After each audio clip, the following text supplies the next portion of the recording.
एक बार भगवान बुद्ध प्रवचन दे रहे थे और अपना प्रवचन खत्म कर उन्होंने आखिर में कहा कि जागो, समय हाथ से निकला जा रहा है। और सभा खत्म होने के बाद उन्होंने अपने प्रिय शिष्य आनंद से कहा कि चलो कुछ देर घूम कर आते हैं।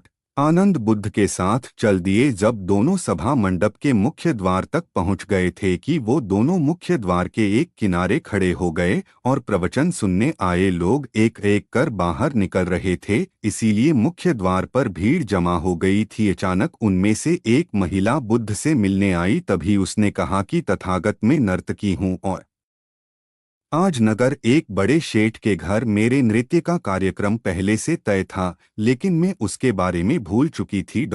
जब आपने कहा कि समय निकला जा रहा है तो मुझे इस बात की याद आई और वह नर्तकी तथागत को धन्यवाद कर वहां से चली गई। अब उसके बाद एक डकैत बुद्ध के पास आया और बोला, तथागत, मैं आपसे कोई बात छुपाऊंगा नहीं। मैं भूल गया था कि आज मुझे एक जगह डाका डालने जाना है, पर आज आपका उपदेश सुनने के बाद मुझे अपनी योजना याद आई और वह भी भगवान बुद्ध को धन्यवाद कहकर वहां से निकल जाता है। डकैत के जाने के बाद धीरे धीरे चलकर एक बूढ़ा व्यक्ति बुद्ध के पास आया और कहा कि तथागत, जिंदगी भर बुनियादी चीजों के पीछे भागता रहा, अब मौत का सामना करने का दिन नजदीक आ रहा है।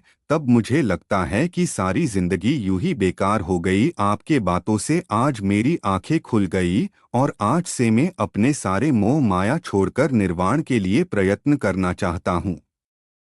जब सब लोग चले गए तब बुद्ध ने आनंद से कहा, प्रवचन मैंने एक ही दिया, लेकिन उसका हर किसी ने अलग अलग मतलब निकाला और जिसकी जितनी झोली होती है उतना ही दान वह समेट पाता है। सीख, निर्वाण प्राप्ति के लिए भी मन की झोली को उसके लायक होना होता है। इसके लिए मन का शुद्ध होना बहुत जरूरी होता है।